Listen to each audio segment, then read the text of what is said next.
It's been something that's been discussed recently over the years. Are bald people inferior to people with hair?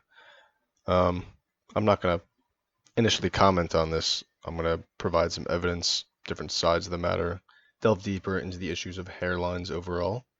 Um, and yeah, let's get right into it. So, initially, I'd just like to talk about the genetic pool. Some people have the hair, some people don't. Babies, for example, are not born with hair. Um, Unless you got a fucking weird ass baby. But what's interesting, I'm just going to point out immediately, is that we see no photos of cavemen that are bald. I'm not sure what this means about their technology, what this means about their culture, but the cavemen, infamously not bald creatures, earlier renditions of the modern human. In fact, they just are the modern human, older versions. But yeah, they seem to not be bald at all.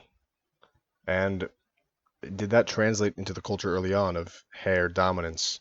You know, if I see a bald guy, I think they're slightly weird.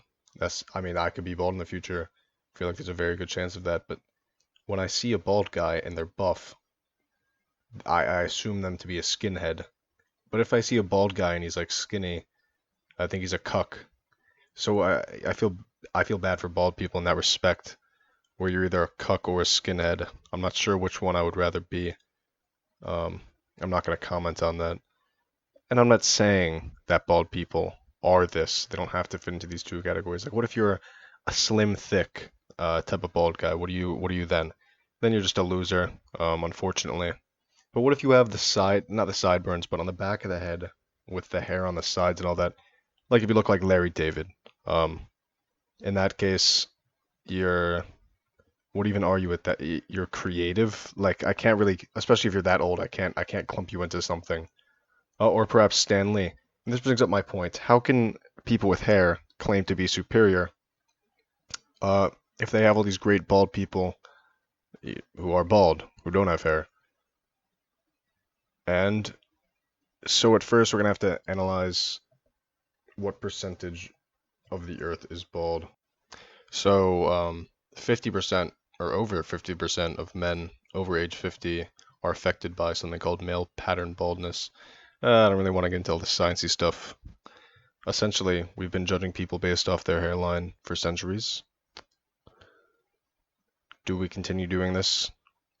I'd like to propose to the world a meeting of people with hair.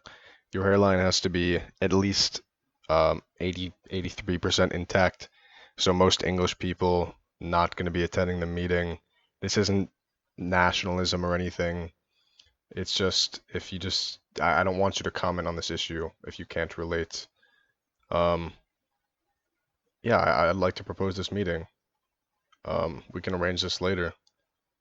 Yeah, I just wanted to throw out the idea of baldness and whether you are inferior if you're bald. But yeah, feel free to comment on your opinion on the matter. I will be making a follow-up video further detailing my opinion on the bald race. Yeah, so fuck you.